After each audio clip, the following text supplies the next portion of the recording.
వెలపటి అలంకారము మీకు అలంకారముగా ఉండక ఈ మాటను బట్టి ప్రతి ఒక్కళ్ళు ఆ గొప్ప గొప్ప పాస్టర్లే, ఎందుకంటే ఇదిగో ఇక్కడ ఆభరణాలు ధరించొద్దు, ఇక్కడ జడలు వేసుకోవద్దు అని అన్నాడు కదా.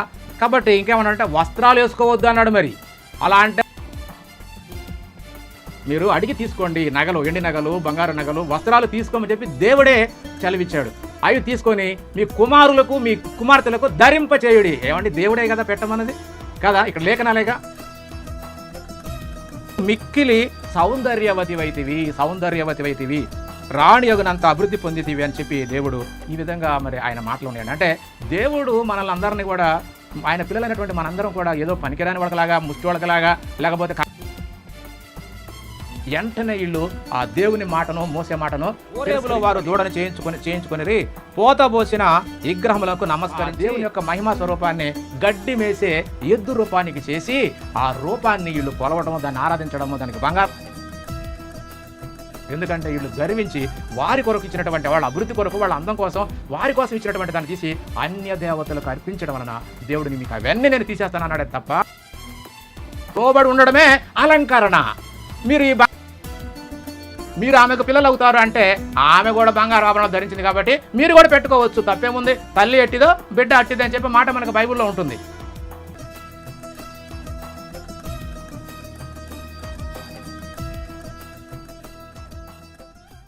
సకల ఆశీర్వాదములకు కారణభూతుడైనటువంటి దేవునికి, మన ప్రభు అయినటువంటి యేసుక్రీస్తు యొక్క తండ్రి అయిన దేవునికి వేలాది స్తుతులు, స్తోత్రములు. అలాగే ఆన్లైన్ ద్వారా వాక్యాన్ని వీక్షిస్తున్నటువంటి దేవుని పిల్లలందరికీ ప్రభు అయినటువంటి యేసుక్రీస్తు నామములో నా శుభముల వందనాలు. ఈ దినము లేఖనాల్లో నుంచి పూర్తిగా అపార్థం చేయబడినటువంటి లేఖనాన్ని ఒకదాన్ని మనం ధ్యానిద్దాము. మరి మొట్టమొదటగా ఆ వాక్యం ఏదో చూద్దాము. పేతురు గారు రాసినటువంటి మొదటి పత్రిక 3వ అధ్యాయము మొదట 1 నుంచి 3 వచనాలు చదువుకొని అందులో ఉన్న విషయాన్ని మనం మొదట నుంచి బైబిల్ మొత్తంలో కూడా ఈ వచనానికి లింక్ ఉంది కాబట్టి అన్ని వచనాల్లో లేఖనాల ప్రకారంగా ఆలోచించి సత్యం ఏదో గ్రహిద్దాం. మొదటి వచనం చదువుతున్నా. అటువలే స్త్రీలారా మీరు మీ స్వపురుషులకు లోబడి ఉండుడి. చాలా ముఖ్యమైనటువంటి మాట.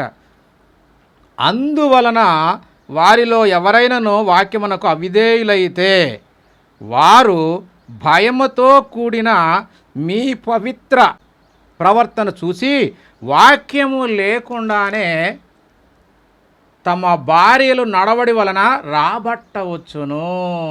అంటే స్త్రీల యొక్క పవిత్ర ప్రవర్తన వలన అవిధేయులైనటువంటి భర్తలను వాక్యములోనికి, అంటే దేవునిలోనికి, అంటే క్రీస్తులోనికి తీసుకురావచ్చు అనే సంగతి ఇక్కడ చెప్తున్నాడు. 3వ వచనం. జడలు అల్లుకొనుటయు, బంగారు నగలు పెట్టుకొనుటయు, వస్త్రములు ధరించుకొనుటయను వెలపటి అలంకారము మీకు అలంకారముగా ఉండక ఈ మాటను బట్టి ప్రతి ఒక్కళ్ళు ఆ గొప్ప గొప్ప పాస్టర్లే, ఎందుకంటే ఇదిగో ఇక్కడ ఆభరణాలు ధరించొద్దు, ఇక్కడ జడలు వేసుకోవద్దు అని అన్నాడు కదా. జడలు అన్నాడు కానీ ఒక్క జడ వేసుకుంటే ఏమీ తప్పు కదండి. కాబట్టి ఇంకేమన్నాడంటే వస్త్రాలు వేసుకోవద్దు అన్నాడు. మరి అలా అంటే వస్త్రాలు వేసుకోవద్దు అన్నాడు కాబట్టి వస్త్రాలు తీసేద్దామా? బాగా అర్థం చేసుకోండి. ఈ మాటను బట్టి చాలామంది అపార్థం చేసుకొని క్రైస్తవులు పువ్వులు పెట్టుకోవద్దు, ఆభరణాలు పెట్టుకోవద్దు, మట్టెలు పెట్టుకోవద్దు, గాజులు పెట్టుకోవద్దు అని ఇది తెగ బోధిస్తుంటారు. కాబట్టి ప్రియమైన దేవుని వాళ్ళారా, ఈ మాటను మనము లేఖనాల నుంచి మనము ధ్యానిద్దాము. ఎందుకంటే మరి దేవుడు మొదటి నుండి కూడా ఈ ఆభరణాల గురించి కానీ అలంకరణ గురించి ఎక్కడైనా చెప్పాడా అనేది మరి ఆయనే, మరి మనం లేఖనాలన్నీ చూస్తుంటే ఖచ్చితంగా ఆయనే మొట్టమొదట ఇశ్రాయేలు ప్రజలకు ఆభరణాలు ఇచ్చినట్టుగా, ఆయనే పెట్టినట్టుగా లేఖనాలు చక్కగా ఉన్నాయి. మరలా వాళ్ళు పాపం చేసినప్పుడు మరలా తీసివేయడం, మరలా వాళ్ళకు బుద్ధి వచ్చినప్పుడు మరలా నేనే యేసుక్రీస్తు కాలంలో యేసుక్రీస్తు ద్వారా మరలా ఇస్తానని చెప్పి ఆయనే చెప్పినట్టుగా లేఖనాలు ఉన్నాయి. ఆ లేఖనాలన్నిటిని కూడా మనము మొదటి నుంచి కూడా చూద్దాము.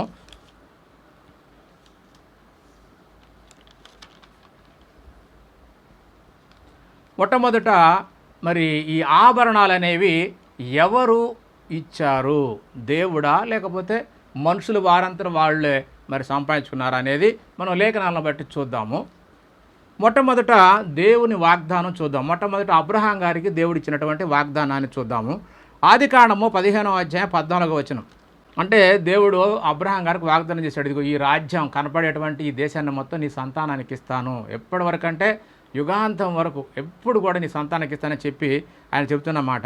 వారు 400 ఏండ్లు వీరిని శ్రమ పెట్టుదురు, వీరు ఎవరికి దాసులగుదురో ఆ జనమునకు నేను తీర్పు తీర్చుదును.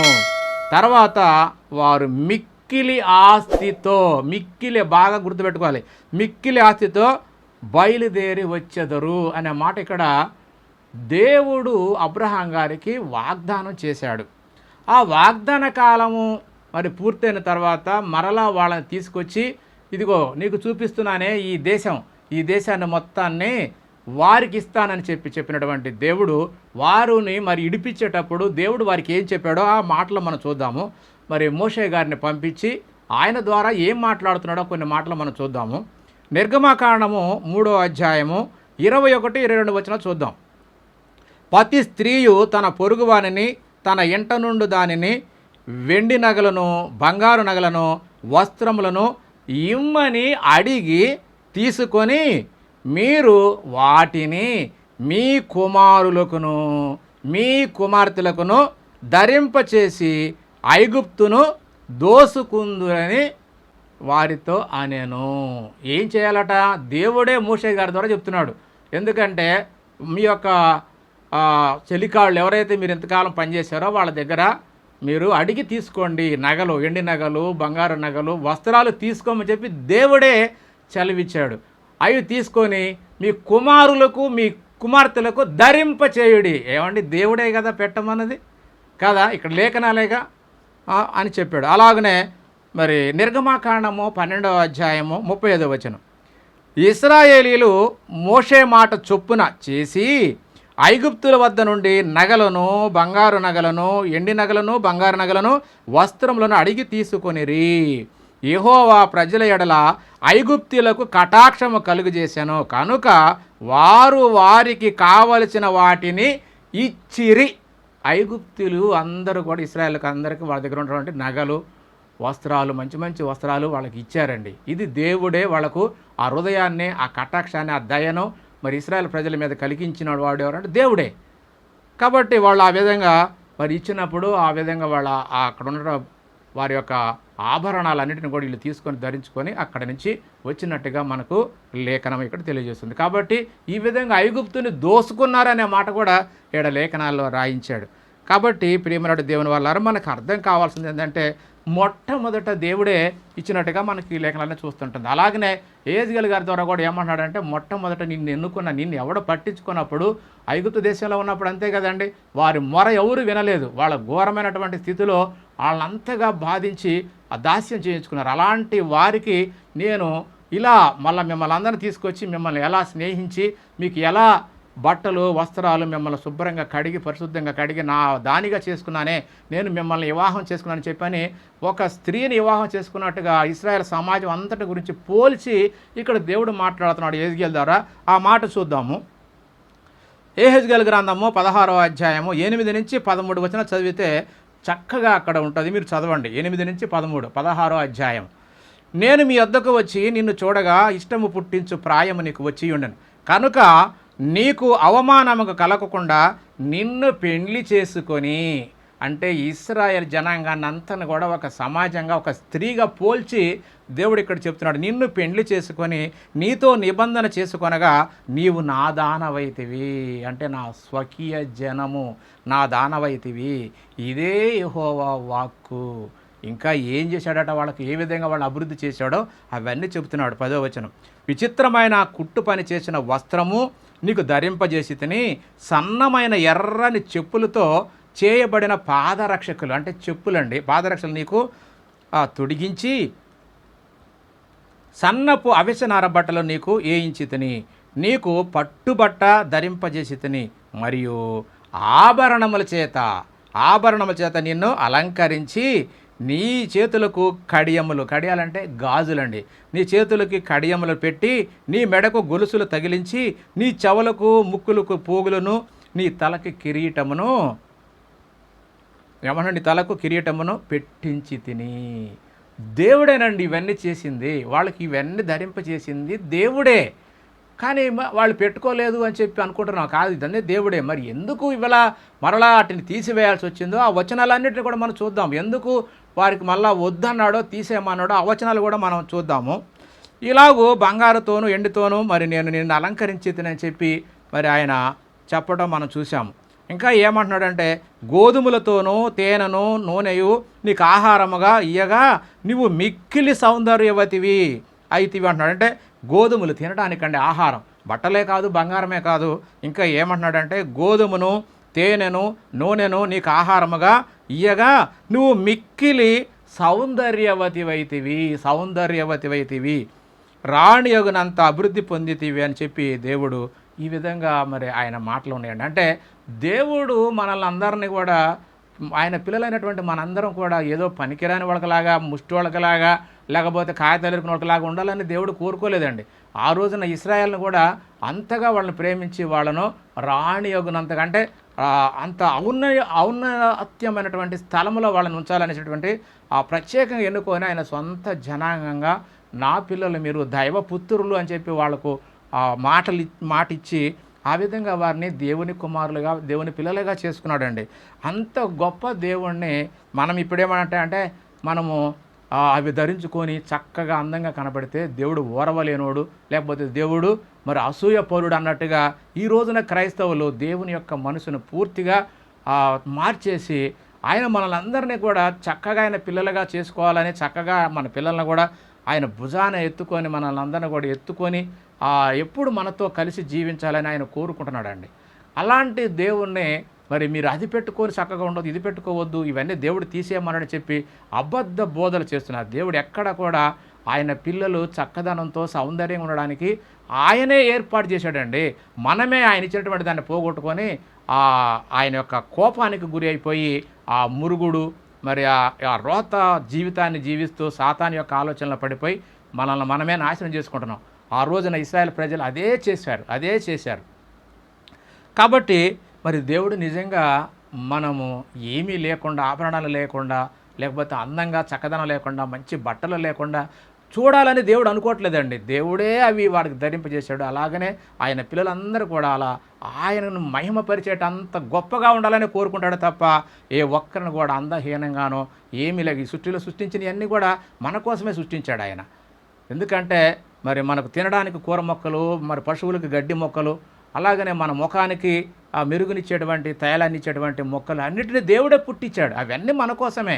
ఆ పువ్వులైనా కాయలైనా ఏదైనా సమస్తం దేవుడు మన కోసం సృష్టిస్తే ఆ దేవుడిని మర్చిపోయి ఆ దేవుని ఆలోచన తెలియక మీరు అవి పెట్టుకోవద్దు, ఇవి పెట్టుకోవద్దు అని చెప్పి ఆ అలంకరణ దగ్గరకు వచ్చేసారండి. నిజంగా దేవుడు చెప్పిన సందర్భం, పేతురు గారు చెప్పిన సందర్భం మనకు అర్థం కాలేదు. కాబట్టి దేవుడు చాలా మంచివాడండి. అందుకే పేతురు గారు అంటున్నాడు ఒక మాట, ఇలాంటి వద్దనే వారి గురించి పేతురు గారు ఏమంటారంటే, ఆది సంఘంలో ఉన్నప్పుడు ఇలాంటి సమస్య వచ్చింది, మీరు సున్నతి చేసుకోవద్దని పౌలు గారు అంటే సున్నతి చేసుకోవాలని చెప్పి కొంతమంది ఈ పరిచయాలు అంటే ఈ విధంగా సందేహం వచ్చినప్పుడు ఆయన అంటున్నాడు, మీరు ఏమంటున్నాడంటే అపోస్తుల కార్యాలు 15వ అధ్యాయం 10వ వచనం, మన పితరులైనను మనమైనను మోయలేని కాడిని శిష్యుల మెడ మీద పెట్టి మీరెందుకు దేవుని శోధించుచున్నారు? ప్రభు అయిన యేసు కృపచేత మనము రక్షణ పొందుచున్నాము కదా, అలాగే వారును రక్షణ పొందుతారు.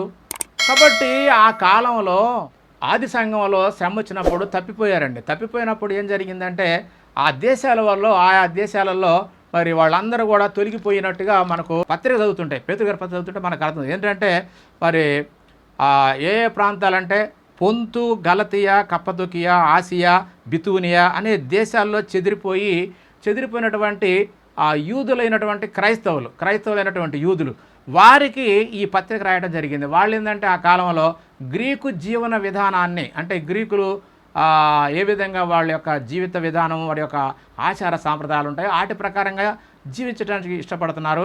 అలాగనే తూర్పు దేశాల్లో కొంతమంది వారి యొక్క ఆచారాలు, వాళ్ళ జీవన విధానాన్ని వీళ్ళు అలవాటు చేసుకున్నారు. కాబట్టి అలాంటి వారికి ఏది తినాలో, ఏది పెట్టుకోవాలో అని మరి చక్కగా దేవుడు కోరుకునేది ఏంటి, ఈ లోకంలో మనుషులు కోరుకునేది ఏమిటి అనేది వివరణగా చెప్పడం కొరకే ఆ దేవుడు ఇక్కడ మరి పేతురు గారి ద్వారా ఆ లేఖ ద్వారా, ఆ పత్రిక ద్వారా ఈ విషయాలను తెలియజేశాడు. అంతే తప్ప ఇక్కడ పెట్టుకోవద్దనే సమస్య కాదండి, మనకు అర్థం కాక. కాబట్టి ఇలాంటివన్నీ కూడా మీరు భారంగా వాళ్లకు ఉండొద్దు అనే సంగతిని మరి ఇక్కడ పేతురు గారి ద్వారా తెలియజేశాడు. ఎందుకంటే మీరు ఎంత భారమైనటువంటిని మన పితరులైనను మనమైనను మోయలేని కాడిని శిష్యుల మెడ మీద పెట్టి మీరు ఎందుకు దేవుని శోధించుచున్నారు? ప్రభు అయిన యేసుక్రీస్తు కృపచేతనే ఆయన మన ఎడ చూపించినటువంటి విశ్వాసము నమ్మకాన్ని బట్టి మనము ఆయన నమ్ముతున్నాము, ఆయన యందు విశ్వాసంతో మనం రక్షణ పొందుతున్నాం.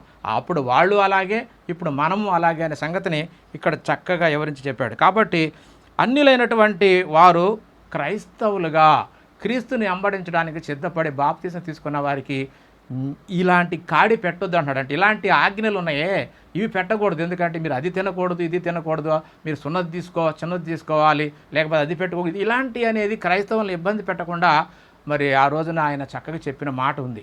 కాబట్టి వారికి ఏంటంటే ఒక 4 విషయాలు మాత్రమే మనం చెప్పాలి. ఏంటంటే విగ్రహాలు కనిపించిన దాన్ని తినకూడదు, రక్తాన్ని తినకూడదు, గొంతు పిసికిన దాన్ని తినకూడదు, జారత్వాన్ని విడిచిపెట్టాలి. ఈ ఆవశ్యకమైనటువంటి కాక మరి ఏ భారము మీ మీద పెట్టకూడదని పరిశుద్ధాత్మకును మాకును తోసెను అంటున్నాడు. కాబట్టి ప్రియమైన దేవుని వాళ్ళారా, దేవుడు వీటిని అలంకరణ గురించి ఆయన మాట్లాడలేదు. కానీ మనోళ్ళు మాత్రం ఈ యొక్క మాటను చూసుకొని బంగారం పెట్టుకోవద్దు, వస్త్రాలు వేసుకోవద్దు అని చెప్పి మొత్తం సంఘాలలో ఇవే బోధిస్తున్నారండి. కాబట్టి మరి ఇలా దేవుడే వారికి అన్నీ ఇచ్చి మరలా ఎందుకు తీసేసాడనే దాని గురించి లేఖనాల్లో నుంచి మనం కొన్ని మాటలు చూద్దాం. ఎందుకంటే ఇశ్రాయేల్ ప్రజలను ఐగుప్తు నుంచి తీసుకొచ్చిన తర్వాత మరి వారికి మోషే ద్వారా ఒక ఆజ్ఞలు ఇవ్వాలని మరి దేవుడు మోషేని ప్రత్యేకంగా ఆ పర్వతం మీద, గోరే పర్వతం మీద పిలిచినప్పుడు ఆయన వెళ్ళి మళ్ళీ త్వరగా రాకపోవడం వలన, ఆలస్యం అవడం వలన మరి వాళ్ళు ఏం చేశారో ఆ మాటను చూద్దాం. ఎందుకంటే వెంటనే వీళ్ళు ఆ దేవుని మాటను, మోసే మాటను తిరస్కరించి వాళ్ళు ఏం చేశారో ఆ మాట చూద్దాము. నిర్గమకాండము 32వ అధ్యాయము 2వ వచనం. అందుకు అహరోను మీ భార్యలకు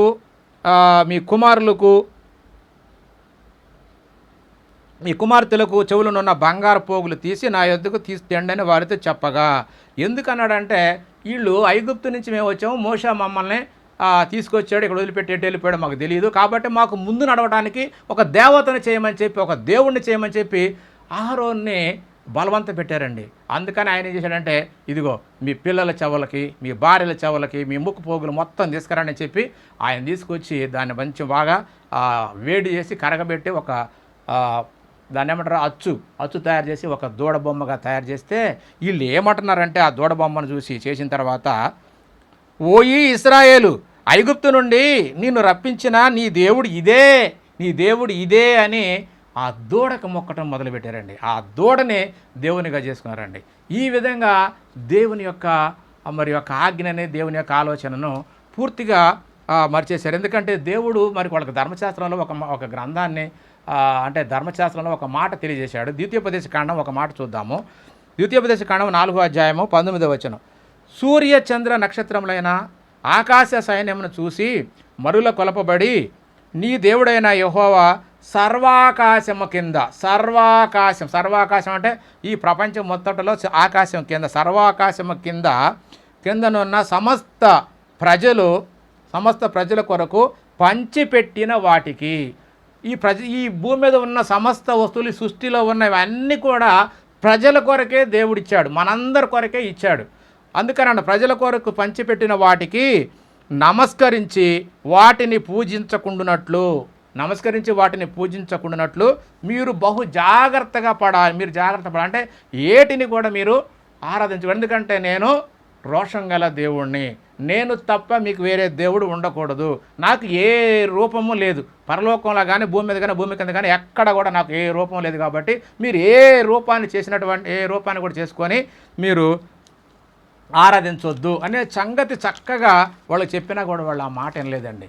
అందుకనే కీర్తనకారుడు ఒక మాట రాశాడు. కీర్తన 106 19-20 వచనాల్లో, ఓరేబులో వారు దూడను చేయించుకొని పోతబోసిన విగ్రహములకు నమస్కరించి తమ మహిమాస్పదమైన గడ్డి మేయు ఎద్దు రూపమునకు మార్చారు. అంటే దేవుణ్ణి ఎలా మార్చారంటే, మా దేవుని యొక్క మహిమా స్వరూపాన్ని గడ్డి మేసే ఎద్దు రూపానికి చేసి ఆ రూపాన్ని వీళ్ళు కొలవటము, దాన్ని ఆరాధించడము, దానికి బంగారాలు తొడగటము, దానికి బట్టలు తొడగటము, ఇలాంటి అన్నీ చేసినప్పుడు దేవుడు నిజంగా బాధపడి ఇక అప్పుడు కోపంతో ఏమన్నాడంటే, నేను మీతో రాను, మిమ్మల్ని కానాను దేశానికి తీసుకెళ్తానన్నాను కదా, మీతో నేను రాను అన్నప్పుడు మోషే అంటాడు, అయ్యా రావాలంటాడు. నేను మీ మధ్యకు వస్తే ఒక్క దెబ్బకి మీ అందరిని చంపేస్తానేమో అనేసరికల్లా వీళ్ళందరూ కూడా భయపడి అప్పుడు ఏమంటున్నారంటే, నిర్గమకాండం 33వ అధ్యాయము 3-5 వచనాలు. అప్పుడు దేవుడు కోపించి, నేను మీ మధ్యకు రాను, నేను వస్తే మిమ్మల్ని సంహరిస్తానేమో అని మోషేతో చెప్పగా 4వ వచనం, ప్రజలు ఆ దుర్వార్తను విని దుఃఖించిరి. ఎందుకు? వీళ్ళు ఎప్పుడైతే వాళ్ళకున్నటువంటి పోగులు ఇవన్నీ తీసుకొని బంగారం దూడం చేసుకొని ఆ దూడ ముందు నువ్వే దేవుడు అని చెప్పి ఎగురుతున్నారు, అప్పుడు అది దేవుడు చూసి కోపగించుకొని మిమ్మల్ని ఒక్క దెబ్బకు చంపేస్తానేమో మీ మధ్య కొద్ది నేను రాను అన్నప్పుడు ఆయన ఈ మాటను వాళ్ళు విని ఆయన మాట విని వీళ్ళు దుఃఖించారట. ఇక ఆభరణాలన్నింటినీ కూడా తీసి పడేశారు. ఇంకెవరు కూడా, ఎందుకంటే ఎప్పుడైతే ఆ చెవల పోగులు ఉన్న వాటిని తీసేసి దేవుని దూతగా చేశారు, ఇంకా వాళ్ళు ఆ పోగులు ధరించకుండా తీసేసి పక్కన పెట్టారు. దేవుడు కూడా ఇక మీరు వాటిని పెట్టుకోవద్దు అన్నట్టుగా అక్కడ చెప్పినట్టుగా మనకి ఈ లేఖనాన్ని బట్టి అర్థమవుతుంది. ఎందుకంటే 5వ వచనం ఏమంటున్నాడంటే, మీ ఆభరణములు దేవుడు కూడా మీ ఆభరణములను మీ యొద్ద నుండి తీసివేయుడి అని మోషేతో చెప్పినప్పుడు వాళ్ళు ఓరేబు యొద్ద మరి వారు ఆభరణాలు తీసివేసినట్టుగా ఇక్కడ లేఖనాల్లో రాయబడింది. కాబట్టి ప్రియమైనటువంటి దేవుని వాళ్ళారా, మనము మరి వాక్యాన్ని పూర్తిగా చదివినప్పుడు మనకు అర్థం కావాలి. మరి అక్కడ కోపగించి తీసేయమన్నాడు. తీసేయబడడానికి కారణం ఏంటి? వీళ్ళు చేసింది ఏంటంటే ఆ బంగారాన్ని తీసేసి దేవతలుగా చేసుకున్నారు. ఇంకా మరి ఏజ్గల్ గారితో కూడా ఇంకొక మాట అంటున్నాడు, మరియు ఎవరు అంటున్నాడు, ఆ కాలంలో వాళ్ళు అక్కడ చేసినట్టే మళ్ళీ తర్వాత రాజుల కాలంలో కూడా అప్పుడున్నటువంటి రాజులందరూ కూడా అదే విషయాన్ని, అంటే ఆ విగ్రహారాధన ఆరాధించడానికి ఆ దేవతలను చూసి ఆ దేవతల ప్రకారంగా ఆరాధించడానికి వీళ్ళు కూడా ఇష్టపడ్డారు. అలాంటప్పుడు మరి వాళ్ళ గురించి ఏజ్గల్ గారి ద్వారా ఏం మాట్లాడుతున్నారో చూద్దాం. ఏజ్గల్ గ్రంథము 16వ అధ్యాయం 39వ వచనం, ఎవరు నమ్ముకొని వీటన్నిటిని చేసితిరో వారి చేతికి నిన్ను అప్పగించేదను, నీవు కట్టిన గుళ్ళను వారు పడదోసి నీవు నిలబెట్టినటువంటి బలిపీఠములను ఓడబెరికి నీ బట్టలు తీసివేసి నీ సొగసైన ఆభరణములను తీసివేసి నిన్ను దిగంబరిగా చేస్తాను. అంటే నువ్వు ఈ అన్య దేవతల దమస్కు పట్టణం యొక్క ఆ బొమ్మలను, మరి మెలేకు, మరి ఇలాంటి బయల్జేబులు, ఇలాంటి వారి యొక్క ఆ దేవతల యొక్క ఆ ప్రతిమలను చూసి వాటిని ఆరాధిస్తూ వాటికి వీళ్ళు మరి ఈ బంగారపు వస్తువులు బట్టలన్నీ కూడా తొడిగినట్టుగా మనకు లేఖనాలు ఉన్నాయి. చూద్దాం ఆ మాట కూడా. 16వ అధ్యాయం ఏజ్గల్ గ్రంథం 16వ అధ్యాయం 17-18 వచనాలు ఇలా అంటున్నాడు దేవుడు, నేను నీకు ఇచ్చిన బంగారమును ఎండివినైన ఆభరణములను తీసుకొని నీవు పురుష రూప విగ్రహములు చేసుకొని వాటితో వ్యభిచరించితివి, మరియు నీవు చిత్ర వస్త్రములు తీసి వాటికి చేసి నా తైలమును నా ధూపమును వాటికి అప్పగించితివి. భోజనమునకై నేను నీకు ఇచ్చిన ఆహారమును గోధుమ పిండిని నూనెను నీవు ఆ బొమ్మలకు అర్పించితివి. అంటే వీళ్ళకు దేవుడు ఏవైతే వాళ్ళకి అందానికి లేకపోతే వాళ్ళకి ఆస్తిగా పోగులను బంగారాన్ని మరి ఎండిని ఇచ్చి వస్త్రాలను ఇచ్చి ఇవన్నీ ఇస్తే వాళ్లకు వాడుకోవడానికి, కానీ వాళ్ళకి ఇస్తే వాళ్ళు ఏం చేశారంటే వాళ్ళ దేహాలు ధరించుకున్న వాటన్నింటిని తీసేసి బొమ్మలకు ధరించారు. మరి తిని సంతోషంగా ఆయన్ని వెంబడించాలని చెప్పి మంచి ఆహారాన్ని ఇస్తే గోధుమలను నూనెను మొత్తం తీసుకెళ్ళి వంటకాలు చేసి ఆ బొమ్మలకు అర్పించారు. ఇది దేవునికి ఇష్టం లేదండి. అందువల్లనే ఆయన ఏమన్నాడంటే, మీకు నేను ఏదైతే ఇచ్చానో రాణి యోగునంతగా మీకు ఇస్తే మీరు గర్వపడ్డారు కాబట్టి అవన్నిటిని కూడా నేను తీసివేస్తానని చెప్పి యెషయా గారి ద్వారా చెప్పిన మాటలు కూడా ఉన్నాయి. ఆ మాటలు కూడా చూద్దాము. యెషయా గ్రంథము 3వ అధ్యాయం 17-23 దాకా చదవండి, చాలా బాగా మీకు అర్థమవుతుంది. నేను చదువుతున్నాను. కాబట్టి ప్రభువు సియోను కుమార్తె నడినెత్తి బోడి చేయుదును, యెహోవా వారి మానములను బయలుపరచును.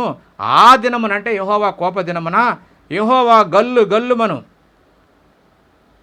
గల్లుమను వారి పాదభూషణములను, సూర్యబింబములను భూషణములను, చంద్రవంకలను భూషణములను, కర్ణభూషణములను, కడియాలను, నాణ్యమైన ముసుగులను, కాళ్ళ గొలుసులు, వడ్డాణమును, పరిమళ ద్రవ్యపు భరణలను, రక్షరేకులు, ఉంగరాలు, ముక్కు కమ్మెలు, ఉత్సాహ వస్త్రాలు, ఉత్తరీయము, పైటలు, సంచులు, చేతి అద్దాలు, చన్నపు నారతో చేసిన ముసుగులను, శాలువాలను నేను తీసివేస్తాను. ఎందుకంటే వీళ్ళు గర్వించి వారి కొరకు ఇచ్చినటువంటి వాళ్ళ అభివృద్ధి కొరకు, వాళ్ళ అందం కోసం, వారి కోసం ఇచ్చినటువంటి దాన్ని తీసి అన్య దేవతలకు అర్పించడం వలన దేవుడిని మీకు అవన్నీ నేను తీసేస్తాను అన్నాడే తప్ప నిజంగా వాళ్ళ మీద కోపం లేక అవి ధరించుకుంటే ఆయనకేం ఇబ్బంది ఏమి లేదు. అయితే ఇవి ధరించుకొని వాళ్ళు గర్వానికి వెళ్ళిపోయి దేవుణ్ణి ఇడిచిపెట్టి అన్య దేవతను ఆరాధిస్తున్నారు. అక్కడే ఆయన కోపం వచ్చి ఇక మీకు ఈ ఉండని చెప్పి ఇంకా ఏమంటున్నాడంటే వాళ్ళకు సెరగ పంపించాడు. ఎందుకంటే కోపగించుకొని వాళ్ళ మీద కోపం వచ్చింది. కోపం వచ్చినప్పుడు ఏం చేశాడంటే ఇశ్రాయేల్ అందరిని కూడా 10 గోత్రాల వారిని మరి అసూరు రాజు చేతికి అప్పగించి వాళ్ళకు గోజాను నది పక్కన వాళ్ళకు ఒక చోట స్థలాన్ని నిర్ణయించి అక్కడ పెట్టడం జరిగింది. వాళ్ళని చాలా ఇబ్బంది పెట్టారు. అలాగనే మరి యోధా ప్రజలనేమో నెబుకద్నెజరు అనే రాజుకు అప్పగించేసి బబులోను సామ్రాజ్యానికి సెరకు తీసుకొని పోవడం జరిగింది. ఆ విధంగా వాళ్ళు మరి ఆ టైంలో ఎలా ఉన్నారో దేవుడు చెప్పినట్టుగా అక్కడ జరిగింది. అలా ఎలా ఉంటారో చూద్దాం. ఇక్కడ 24వ వచనం, యెషయా గ్రంథము 3వ అధ్యాయం 2వ వచనం. అప్పుడు పరిమళ ద్రవ్యమునకు ప్రతిగా మురుగుడును, నడికట్టు ప్రతిగా తాడును, అల్లిన జడకు ప్రతిగా బోడితలయు, ప్రశస్తమైన వస్త్రమునకు ప్రతిగా గోనె పట్టయు, అందమునకు ప్రతిగా వాతయు ఉండును. మరి అన్ని రాజులకు వెళ్ళినప్పుడు వాళ్ళు ఏంటంటే వీళ్ళని బానిసలుగా చేసుకొని పరిపాలన చేసినప్పుడు వాళ్ళని ఇష్టానుసారంగా వాళ్ళని వాడుకోవడం, వాళ్ళతోటి పని చేయించుకోవడం. అప్పుడు ఎంతగా వీళ్ళు ఇశ్రాయేల్ ప్రజలు ఎంతగా సొగసు చూసుకొని మరి మురిచిపోయారో అవన్నీ లేకుండా చేస్తానని చెప్పి వీళ్ళను అన్య రాజుల చేతికి అంటే చెరలోకి పంపించడం జరిగింది. కాబట్టి తర్వాత దేవుడు ఏం చేశాడంటే ఇక కొద్ది కాలమైన తర్వాత దేవుని కోపం చల్లారి మరలా వాళ్ళని కాపాడుతానని చెప్పి ఇర్మియా గారి ద్వారా ఒక కొత్త నిబంధన చేస్తానని చెప్పి ఆయన చేయడం జరిగింది. ఆ మాట చూద్దాము. ఇర్మియా గ్రంథం 31వ వచనం. ఇదిగో నేను ఇశ్రాయేల్ వారితోనూ యూదా వారితోనూ క్రొత్త నిబంధన చేయు దినములు వచ్చుచున్నవి అని ఇదే యెహోవా వాక్కు అన్నాడు. అంటే వాళ్ళు చెరకెళ్ళిన తర్వాత ఆ బాధ అనిపించిన తర్వాత శిక్ష అనేది పూర్తయిన తర్వాత దేవుడు మరలా వాళ్ళ యందు జాలిపడి నేను కొత్త నిబంధన చేస్తానని చెప్పి 31 అధ్యాయము 34 వచనంలో ఇలా అంటున్నాడు, నేను వారికి దేవుడనై ఉందును, వారు నాకు జనులగుదురు అని ఇక్కడ చెప్పి మరి యెషయా గారి ద్వారా కూడా మళ్ళా వాళ్ళకు ఒక భరోసా ఇచ్చాడు. ఎందుకంటే వారిని ఇడిపించి వారికి ఉల్లాస వస్త్రాలు ఇస్తానని చెప్పి అది ఎవరి ద్వారా అంటే క్రీస్తు ద్వారా, తన కుమారుడైన క్రీస్తు ద్వారా ఇస్తానని చెప్పి అక్కడ మరి తెలియజేశాడు. ఆ మాటలు చూద్దాము. క్రీస్తు వచ్చిన తర్వాత ఏమి చేస్తాడో ఆ విషయాలు ఇక్కడ చెప్తున్నాడు. యెషయా గ్రంథము 61వ అధ్యాయం 1 నుంచి 3. నలిగిన హృదయం గల వారిని దృఢపరచుటకును, నలిగిన హృదయం గల వారిని దృఢపరచుటకును, చెరలోనున్న వారికి విడుదల, అంటే వీళ్ళందరూ అన్య దేశంలోకి పంపించేశాడు. చెరలో ఉన్న వారికి విడుదలను, బంధింపబడిన వారికి విముక్తిని ప్రకటించుటకును, యెహోవా హితవత్సరము మన దేవుని ప్రతిదండన దినములు ప్రకటించుటకును, దుఃఖాక్రాంతులందరినీ ఓదార్చుటకును, సియోనులో దుఃఖించు వారికి ఉల్లాస వస్త్రములను ధరింపచేయుటకును, బూడిదకు ప్రతిగా, బాగా గుర్తుపెట్టుకోండి, బూడిదకు ప్రతిగా పూదండ, క్రీస్తు ద్వారా పూదండ ఇస్తానంటున్నాడు, పూలు ఇస్తానంటున్నాడు. అంటే ఆభరణాలు, ఉత్సాహం, ఉల్లాస వస్త్రాలు అంటున్నాడు. ఉల్లాసం అంటే పండగలు ఉత్సవాలప్పుడు ఎలా ఉంటామో, ఎలా సంతోషం, మనిషి ఏది చూసి సంతోషిస్తాడో అలాంటి సంతోషకరమైన దినాలన్నీ కూడా క్రీస్తు ద్వారా మనకి ఇస్తానంటున్నాడు దేవుడు. అందుకే ఏమన్నాడు, బూడిదకు ప్రతిగా పూదండను, దుఃఖమునకు ప్రతిగా ఆనంద తైలం. ఆనంద తైలం అంటే పువ్వుల నుంచి తీసినటువంటి మకరందంతో చేసినటువంటి చెంటులు, సువాసనలు కలిగే పెర్ఫ్యూమ్స్ అండి, కాస్మోటిక్స్, ఇవన్నిటిని కూడా ఈ రోజున మన వాళ్ళందరూ వాడుతున్నారు. క్రీస్తు ద్వారా అవన్నీ ఇస్తానని చెప్తున్నాడు. ఏమంటున్నాడు, దుఃఖమునకు ప్రతిగా ఆనంద తైలమును, భారభరితమైన ఆత్మకు ప్రతిగా స్తుతి వస్త్రాలు ఇస్తానని చెప్పి మరి ఇక్కడ దేవుడు యెషయా గారి ద్వారా యేసుక్రీస్తు వచ్చిన తర్వాత జరగబోయే విషయాలన్నిటిని కూడా ముందుగానే మనకు ప్రవచించి రాశాడండి. కాబట్టి ఈ విధంగా దేవుడు మరి తప్పు చేసినప్పుడు వారిని మరి దండించి తరలా వాడిపైన జాలిపడి మరలా క్రీస్తు ద్వారా మళ్ళా వాళ్లకు రక్షణ భాగ్యాన్ని ఏర్పాటు చేశాడండి. వాళ్ళకే కాదు మనకి కూడా మరి ఏర్పాటు చేశాడు. పేతురు గారు కూడా అదే చెప్పాడు, మనము క్రీస్తునందు విశ్వాసంతో మరి మనం రక్షించబడ్డాము. కాబట్టి వాళ్ళు కూడా క్రీస్తునందు విశ్వాసంతో రక్షించబడతారని చెప్పి మనం ఇందాక చూసాం. అపోస్తుల కార్యాలు 15:10లో చూసింది అదే మాట. కాబట్టి వారైనా మనమైనా సరే క్రీస్తుని బట్టే తప్ప మన మీద నీతిమంతులమని, మన మీద గొప్ప కార్యాలు చేసామని కాదు. అందరం కూడా ఆ వాళ్ళు కూడా వాళ్ళకి ఇవ్వబడిన ధర్మశాస్త్రాన్ని అనుసరించలేకపోయారు. ఆ నీతిని అనుసరించలేక క్రీస్తులోనే ఉచితముగా రక్షణలోకి వస్తున్నారు. కాబట్టి ఇలాంటి రక్షణని అందించలేనటువంటి వానికి మీరు ఎందుకయ్యా వాళ్ళకు ఏవో ఆజ్ఞలు పెట్టి ఏవో పెట్టేసి వాళ్ళ దూరం కొడుతుందని చెప్పి అక్కడ ఆయన చెప్పడం అనేది మనం చూస్తాం. కాబట్టి ఆ పేతురు గారు మరి పత్రిక రాస్తూ ఈ తప్పిపోయినటువంటి దేశాల్లో ఉన్నటువంటి యూదులైన క్రైస్తవులందరికీ ఆయన ఒక విషయాన్ని చెప్పదలుచుకొని ఈ మాట చెప్పినట్టుగా మనకు అర్థమవుతుంది. అది చూద్దాము. పేతురు గారు మరి ఆ పత్రికలో ఆయన మొదటి పత్రిక 3వ అధ్యాయము 1లో ఏమన్నాడో మనం ఇందా చూసాం. అటువల స్త్రీలారా మీరు మీ స్వపురుషులకు లోబడి ఉండుడి. ఇక్కడ మీ స్వపురుషులకు లోబడి ఉండు చెప్పి ఆ స్త్రీలకు ప్రత్యేకంగా చెప్తున్నాడు. అందువలన వారిలో ఎవరైనా వాక్యమునకు అవిధేయులైతే వారు భయముతో కూడిన మీ పవిత్ర ప్రవర్తన చూసి వాక్యము లేకుండానే తమ భార్యలు నడవడం వలన భర్తలందరూ మారతారు. మీరు ఎలా ఉండాలంటే మీ యొక్క ప్రవర్తన ఎలా ఉండాలంటే సత్ప్రవర్తన, వాక్య సంబంధమైన ప్రవర్తన. ఆ ప్రవర్తన చూసి మీ భర్తలు ఒకవేళ వాక్యానికి అవిధేయులుగా బతుకున్నారనుకో, వాళ్ళు ఖచ్చితంగా నీ ప్రవర్తన బట్టే వాళ్ళు మరలా దేవుణ్ణి వెంబడిస్తారు. వాక్యం లేకుండానే నిన్ను బట్టి, నీ లోబడటాన్ని బట్టి, నీ ప్రేమను బట్టి, నీ సాత్వికతను బట్టి వాళ్ళు రక్షణలోకి వస్తారని చెప్పడం కొరకు ఇక్కడ ఈ మాటను చక్కగా తెలియజేశాడు. కాబట్టి అటువలే అంటున్నాడు. అటువలే అంటే ఎటువలే? ఖచ్చితంగా మనం ఇంకా ముందుకెళ్ళి నడితే అక్కడ క్రీస్తుని చూపిస్తున్నాడు. ఎందుకంటే క్రీస్తు దేవునికి ఏ విధంగా లోబడ్డాడో మనల్ని ఇప్పుడు క్రీస్తు చేసి మనందరం కూడా క్రీస్తుని వెంబడించాలి. క్రీస్తుని మనం మాదిరిగా పెట్టుకొని క్రీస్తు వలె మన తగ్గింపు కలిగి దేవునికి లోబడి, క్రీస్తు దేవునికి లోబడ్డట్టుగా ఇక్కడ భార్యలు భర్తలకు లోబడాలనే మాట చెప్పడం మనం చూస్తాం. అంటే వల్లే మీరు కూడా క్రీస్తు ఏ విధంగా అయితే దేవునికి లోబడ్డాడో అలా లోబడని చెప్పడం కొరకే ఈ మాటను ఇక్కడ మీరు మీ భర్తలకు, మీ స్వపురుషులకు లోబడని చెప్పి స్త్రీలకు చెప్తున్నాడు. ఆ మాట మనం చూద్దాము. ఏమంటున్నాడంటే 20వ వచనం, పేతురు గారు రాసినటువంటి మొదటి పత్రిక 2వ అధ్యాయం 20వ వచనం నుంచి కొన్ని మాట చదువుకుందాం. ఏమన్నాడు ఇక్కడ? తప్పిదమునకై దెబ్బలు తినినప్పుడు మీరు సహించిన ఎడల మీకేమి ఘనము? మేలు చేసి బాధపడినప్పుడు మీరు సహించిన ఎడల అది దేవునికి హితము. అంటే తప్పు చేస్తే దెబ్బలు తింటే సరిపోయింది, తప్పుకు దెబ్బలకు సరిపోయినాయి. అలా కాకుండా మేలు చేసి కీడు అనుభవిస్తే మీకు హితం, అది దేవునికి హితం అంటున్నా. అంటే నువ్వు ఎంతో కష్టపడి ఇతరుల కొరకు నువ్వు ప్రార్థన చేస్తే దేవుడు ఇష్టపడుతున్నాడు. అది నువ్వు మేలు చేసి కీడు అనుభవించాలని దేవుడు ఆలోచిస్తున్నాడు. కాబట్టి ఏమంటున్నాడు? దేవునికి హితమట. అది ఎప్పుడు మీరు సహించిన ఎడలా, మేలు చేసి మీరు సహిస్తే అది దేవునికి హితమగును. అందుకు మీరు పిలువబడితిరి, అందుకే మీరు పిలువబడ్డారని చెబుతూ ఏమన్నాడు? క్రీస్తు కూడా మీ కొరకు బాధపడి మీరు తన అడుగు జాడల యందు నడుచుకున్నట్లు మీకు మాదిరి ఉంచిపోయెను. ఆయన పాపము చేయలేదు, ఆయన నోట ఏ కపటమును కనపడలేదు, ఆయన దూషింపబడి బదులు దూషింపలేదు, ఆయన శ్రమ పట్టబడి బెదిరింపక న్యాయముగా తీర్పు తీర్చు దేవునికి తన్ను తాను సమర్పించుకొనెను అనే మాట ఇక్కడ చక్కగా రాయబడింది. అప్పగించుకొని ఆయన తను తాను అప్పగించుకున్నాడు దేవునికి. కాబట్టి అటువలే స్త్రీలారా మీరు కూడా మీ స్వపురుషులకు లోబడి ఉండుడి. అప్పుడు మీ ప్రవర్తన బట్టి మీ భర్తలు చక్కగా దేవుని నమ్ముతారు. అంతేకాని మీరేదో మేము దేవుని దగ్గరికి వెళ్తున్నామని చెప్పి జడలు అల్లుకోవడం, ఎక్కువ జడలు. ఎందుకంటే ఆ కాలంలో పక్క ఆయా దేశాలలో, అమెరికాలో నల్లవాళ్ళు కూడా ఏమంటారంటే జడలు, ఇటు 2 జడలు, ఇటు ఒక జడేసి ఇటన్నిటిని కలిపి వెనక ఒక జడేస్తారు. అంటే ఇన్ని జడలు కట్టుకోవడం వల్ల దేవుడిచ్చిన సమయం అంతా సంకనాకిపోతుంది. అందుకని జడలు అవసరం లేదు నాకు. మీరు జడలు అల్లుకునే సమయంలో అంటే దేవుని ఆలయానికి రావాలంటే మీరు ఏం చేస్తారంటే మరి వాళ్ళకున్నది పరిశుద్ధమైన అలంకరణ తగ్గించుకొని నా సన్నిధికి రాండి అని చెప్పి ఆయన 100వ కీర్తనలో చెప్తాడు.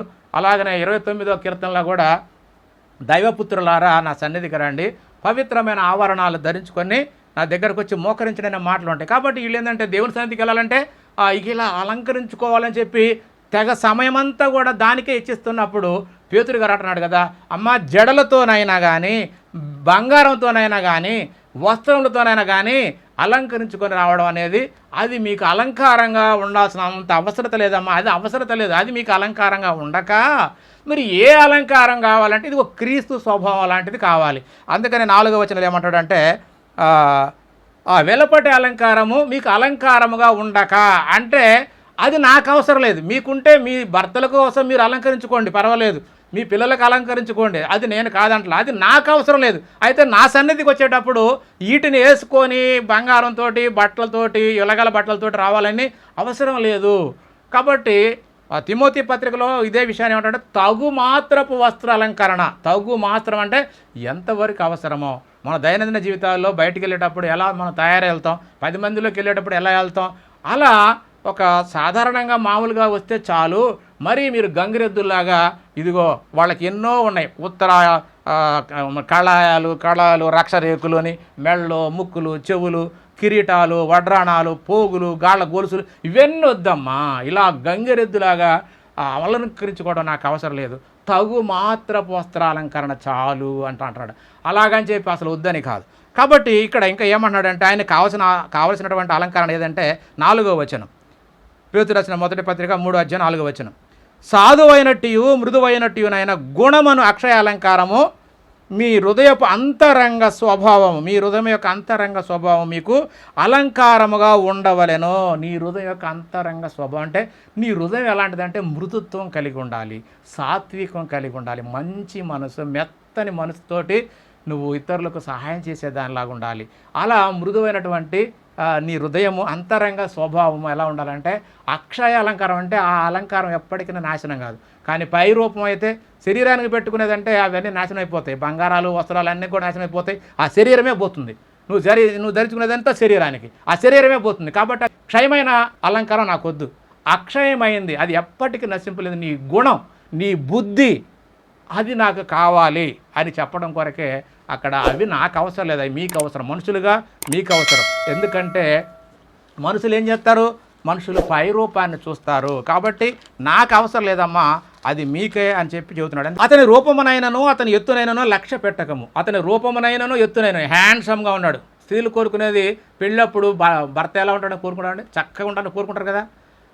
మరి ఇది మనుషులకు అవసరమే అంటున్నాడు. మనుషులు ఒక భర్త భార్యను సెలెక్ట్ చేసినప్పుడు అందాన్ని చూడ్డా, ఎర్రగా ఉందా, బుర్రగా ఉందా, హైట్గా ఉందా, పొట్టిగా ఉందా, అన్నీ చూస్తాడు కదా. అందంగా చక్కగా ఉంటేనే కదా.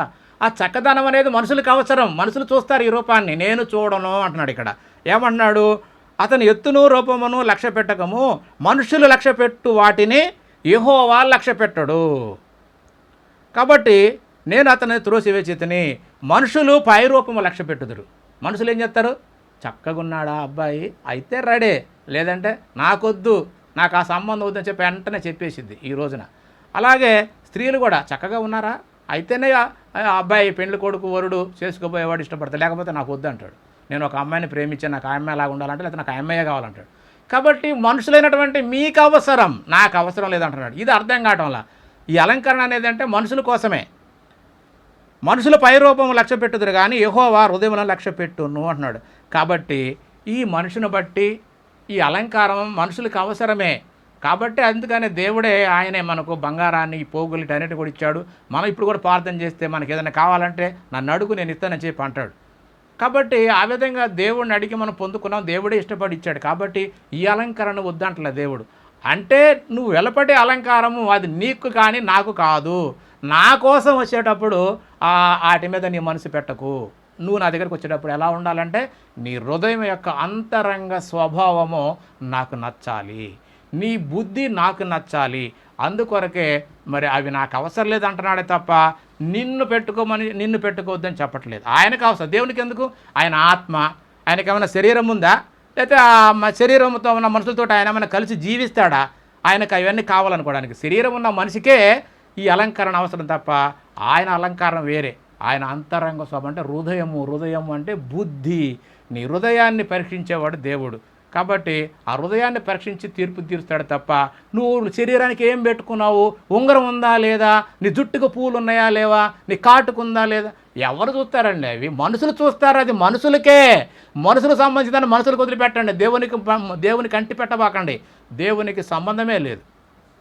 కాబట్టి ఇంకా ఏమంటున్నాడంటే అటువలే 5వ వచనం, అటువలే పూర్వము దేవుని ఆశ్రయించిన పరిశుద్ధ స్త్రీలను తమ స్వపురుషులకు లోబడి ఉండుట చేత తమ్మును తాము ఎలా అలంకరించుకోవాలంట? అందుకనే మీరు నీ స్వపురుషులకు లోబడి ఉండండి అంటే మీ భర్తలకు లోబడండి అంటే శారమ్మ గారు కూడా పూర్వము అబ్రహాం గారికి లోబడిందండి. ఆమె గారు పరిశుద్ధ స్త్రీలుగా దేవుడు ఆమెను ఎంచుతున్నాడు. అందుకని ఏమన్నాడంటే పరిశుద్ధ స్త్రీలను తమ స్వపురుషులకు లోబడి ఉండుట చేత తమ్మును తాము అలంకరించుకున్నారు. అంటే లోబడటమే అలంకారం. దేవునికి లోబడము, సొంత పురుషులు లోబడము, దేవుని వాక్యానికి లోబడమే అలంకరణ. అంతే తప్ప నీపై అలంకరణ నాకెందుకయ్యా అని అనటం కోసమే అక్కడ అలా చెప్పాడు తప్ప మనల్ని వేసుకోవద్దని కాదు, చేసుకోవద్దని కాదండి. అపార్థం చేసుకున్నారు. తర్వాత ఏమన్నాడు, ఆ ప్రకారము చారా అబ్రహామును యజమానుడని పిలుచుచు అతనికి లోబడి ఉండెను. అలాగే మీరును యోగ్యముగా నడుచుకొనుచు ఏ భయమునకు చెదరకున్న ఎడల ఆమెకు పిల్లలగుదురు. అంటే తల్లి ఏ విధంగా పరిశుద్ధంగా తన భర్త అయినటువంటి అబ్రహాం గారికి లోబడి ఉందో మీరు కూడా మీ తల్లి వలె మీ సొంత పురుషుకు లోబడి, దేవునికి భయపడి, వాక్యానికి భయపడి, ప్రేమతో కలిగి ఉంటే మీరు కూడా ఆమెకు పిల్లలగుదురు. అంటే ఆమె ఎవరు ఇంతకీ? ఆమె ఎవరయ్యా అంటే మరి ఇక్కడ దేవుడు రాయించాడు. కాబట్టి శారా ఎప్పుడు కూడా అబ్రహాం గారికి మరి అబ్రహాం గారిని ధిక్కరించినట్టు కానీ, ఏ సమయంలో కూడా ఆయనకు ఎదురు తిరిగి మాట్లాడినట్టు కానీ ఎక్కడ కూడా మనం ఆమె జీవితం మొత్తం కూడా చూడలేమండి. కాబట్టి దేవుడు ఆమెను ఏం చేశాడంటే, అబ్రహామా ఇక్కడి నుంచి శారాయిని చారాను అని అంటాడు. ఎందుకంటే శారాయి అనే పేరు తీసేసి చారా అని పేరు. శారా అంటే రాణి అని అర్థం. కాబట్టి అప్పటికే మరి అబ్రహాం గారికి ఎంతో ఆస్తి ఉందండి. మరి శారమ్మను కూడా శారా అని చెప్పి రాకుమారి అని ఉంటుంది. శారా అంటే రాకుమారి. కాబట్టి మరి రాణిగారికి ఉండవా అండి?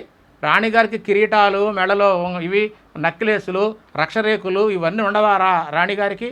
ఖచ్చితంగా ఉంటాయండి. ఇవన్నిటిని ఆ శారమ్మ గారు ధరించారు. అయితే ఒక్కటి, ఆమె ఎక్కడ కూడా ఇంత ఆస్తి ఉందని, ఇంతమంది నౌకరులు ఉన్నారని, ఇంత బంగారం ఉందని ఎప్పుడు కూడా వాటిని బట్టి ఆమె అతిశయించలేదు, గర్వపడలేదు. అంతా ఉన్నా కూడా పరిశుద్ధంగా తన భర్తకు లోబడి ఉంది. కాబట్టి ఇక్కడ అందుకనే ప్రత్యేకంగా అటువలే స్త్రీలారా మీరు మీ భర్తలకు లోబడి ఉండడమే అలంకరణ. మీరు ఈ బంగారం పెట్టుకోవడం, జడలు అల్లుకోవడం, కొత్త వస్త్రాలు, పట్టు వస్త్రాలు వేసుకోవడం ఇది నాకు అవసరం లేదమ్మా, నాకెందుకు ఇవి నాతో పని లేదు, నాకు శరీరం లేదు, నేను మనిషిని కాను, నాకు అవసరం లేదు అంటున్నాడు. మరి నువ్వేం కావాలి? నీ హృదయం యొక్క అంతరంగ స్వభావం నాకు కావాలని చెప్పడం కొరకే ఇదంతా చెప్తున్నాడు. కాబట్టి అలాగా శారమ్మలాగా కనుక మీరు కూడా ఉంటే ఆమెకు పిల్లలు అవుతారు అంటున్నాడు. ఎందుకంటే మరి తల్లి ఎట్టిదో బిడ్డ అట్టిదే అయి ఉంటుంది కదా. కాబట్టి మీరు శారమ్మలాగా కనుక పరిశుద్ధంగా జీవిస్తే మీరు ఆమెకు పిల్లలు అవుతారు. అంటే ఆమె కూడా బంగారు ఆభరణాలు ధరించింది కాబట్టి మీరు కూడా పెట్టుకోవచ్చు, తప్పేముంది? తల్లి ఎట్టిదో బిడ్డ అట్టిదే అని చెప్పి మాట మనకు బైబిల్లో ఉంటుంది.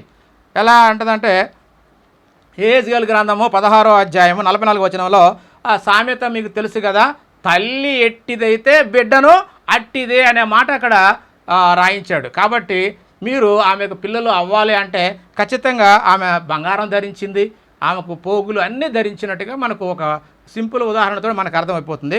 ఆదికాండము 24వ అధ్యాయం 47వ వచనంలో ఒక మాట ఉంది. ఎందుకంటే మరి ఆమె చనిపోయిన తర్వాత ఆమె కొడుకు అయినటువంటి ఇసాకుకు పెండ్లి చేయాలనుకున్నప్పుడు మరి అబ్రహాం గారు తన దాసులైనటువంటి ఎలియేజర్ని పిలిపించి, అయా నా యొక్క బంధువుల దగ్గరికి వెళ్ళి ఇసాకుకు ఒక భార్యను తీసుకురమ్మని చెప్పి పోయినప్పుడు అక్కడ రెబెకమ్మను చూసి ఆయన యెహోవాకి ప్రార్థన చేసినప్పుడు ఆ రెబెకమ్మే తన యజమానిగా భార్య అవుతుందని చెప్పి ఆయన గ్రహించి ఆయన చేసిన పని ఏంటంటే ఆదికాండం 24:47 అప్పుడు నేను నువ్వు ఎవరి కుమార్తెవని అడిగినప్పుడు ఆమె మిల్కా నాహోరుకు కనిన కుమారుడగు బెతూయేలు కుమార్తె అని చెప్పినప్పుడు నేను ఆమెకు ముక్కుకు కమ్మెను, ఆమె చేతులకు కడియాలంటే గాజులను పెట్టి నా తల వంచి యెహోవాకు స్తుతించి ప్రార్థన చేసి తిని అనే మాట అంటే ఈయన మరి ఎవరి గాజులు ఎవరి ముక్కు కమ్మెలు తీసుకెళ్ళి అంటాడు? ఖచ్చితంగా ఇస్సాకు తల్లి అయినటువంటి శారమ్మయే ఈ నగలు తీసుకెళ్ళి అక్కడికి ఇచ్చాడు, వాళ్ళ బంధువులకి ఇచ్చాడండి. కాబట్టి ఆమె మరి రాణి అగినంతగా ఉన్నా కానీ ఎక్కడ గర్వపడకుండా ఆమె అన్నీ వాడుకుంది. ఆభరణాలన్నీ కూడా దేవుడే మొట్టమొదట వాళ్ళకి ఇచ్చాడండి. కాబట్టి ఆమె మరి వీటన్నిటి కూడా వాడుకున్నట్టుగా మనకు అర్థమవుతుంది. కాబట్టి ప్రియమైన దేవుని వాళ్ళారా, మనకు అర్థం కాక నిజంగా మనుషులకి అలంకరణ అవసరమేనండి.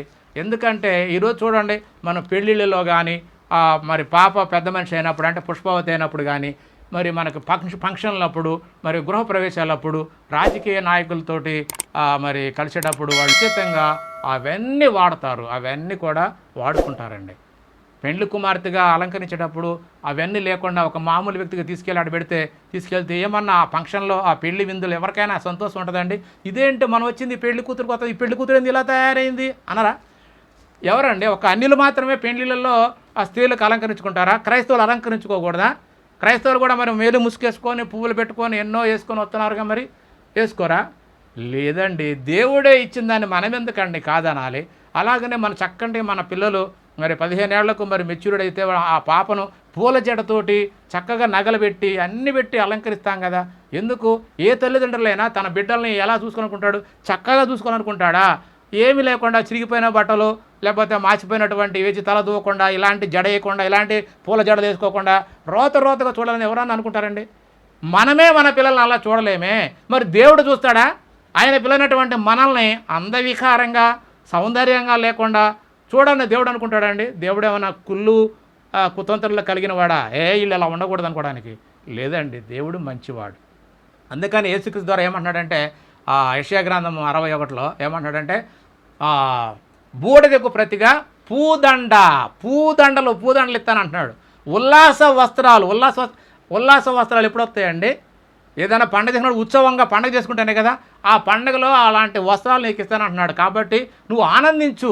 నువ్వు ఆరోగ్యంగా అన్ని విషయాలు నీకు ఇస్తున్నప్పుడు నువ్వు ఆనందించాలి తప్ప, మీరు క్రైస్తవులు అయితే ఇది పెట్టుకోకూడదు, క్రైస్తవులు అయితే పూలు పెట్టుకోకూడదు. ఎవరు చెప్పారండి? ఆయన పూలు ఇస్తున్నాడు అంటే మీకు పూ దండ ఇస్తాను, మనం ఒట్టి పూలు అడుగుతుంటే ఆయన పూ దండలే ఇస్తానంటున్నాడు. కాబట్టి ఎందుకు మనం అపార్థం చేసుకోవాలండి? ఈ భూమి మీద మొత్తం కూడా దేవుడు మన కోసమే సృష్టించాడు. ఒక కాయ కావచ్చు, ఒక పండు కావచ్చు, ఒక కోడి కావచ్చు, ఒక గుడ్డు కావచ్చు, ఒక పువ్వు కావచ్చు, ఏదైనా సమస్తం మన కోసమే దేవుడు సృష్టించాడే తప్ప ఇందులో భూమి మీద పుట్టినవేవి కూడా అవి దేవునికి అవసరం లేదండి. కాబట్టి మనిషి కొరకు ఇచ్చాడు, మనిషి ఉపయోగించుకోవచ్చు. అయితే ఎప్పుడైతే వీళ్ళు దేవుని ఆజ్ఞను మీరి వాళ్ళ కొరకు ఇచ్చిన వాటిని తీసుకెళ్ళి అన్నిల దేవతలకు పెట్టి ఈయన నామాన్ని అగౌరవపరిచారు. అప్పుడు కోపం వచ్చి తీసేపించాడు. మరలా ఆయనే మరి మనసు మార్చుకొని వీరికి మరలా కొత్త నిబంధన చేసి, కొత్త నిబంధనలో అందరినీ కూడా క్రీస్తు ద్వారా ఉల్లాస వస్త్రాలు, స్తుతి వస్త్రాలు ఇచ్చాడే తప్ప ఆయన ఎక్కడ కూడా మరి తీసేయమని చెప్పలేదండి. ఆయన చెప్పని దాన్ని మనం చెప్పడం పాపం అవుతుంది. కాబట్టి ప్రియ సహోదరులారా, అన్నిటినీ ఆలోచించి ఏది మంచో ఏది చెడో ఆలోచించుకోవడానికి అసలు నువ్వు విశ్వాసం కలిగి ఉన్నావో లేదో నిన్ను నువ్వు పరీక్షించుకోమని చెప్పి మరి దేవుడే పౌలు గారి ద్వారా తెలిపాడు. కాబట్టి ఆ విధంగా అన్ని విషయాలను జాగ్రత్తగా ఆలోచిస్తే నిజంగా శరీరాలంకరణ దేవునికి అవసరం లేదు, మనుషులకే కావాలండి. కాబట్టి మనుషులు సంతోషంగా ఉంటే దేవుడు ఏమీ బాధపడడండి. మనం ఎంత చక్కగా ఉంటే అంత మంచిది. కాకపోతే నీ హృదయంలో ఉండటం ఆలోచన మంచిగా ఉండాలి. ఆలోచనలో మనవాళ్ళు ఏమంటారంటే, స్త్రీ అలంకరించుకుంటే పురుషుల యొక్క మనసు అట ఇట్ట అయిద్ది అని ఇలాంటివి చెబుతారు. ఎందుకంటే ఏమో అందంగా తయారైతే పురుషుల పాపం అది చూసి ఎక్కడో తుట్టిల్లుతారేమోనని చెప్పి అలాంటి భావన వస్తుందని చెప్పి స్త్రీలు అలంకరించుకోకూడదు అనేటువంటి మూతక ప్రశ్నలు వేస్తున్నారు. ఏమండి, బయట స్త్రీలు అయితే నీ మనసు గలిబీలు అవుతుంది. అదే నీ కూతురో, నీ చెల్లో, నీ అక్క చక్కగా అందంగా ఉంటే అప్పుడు కూడా నీ మనసు చెదిలిద్దా? తప్పండి.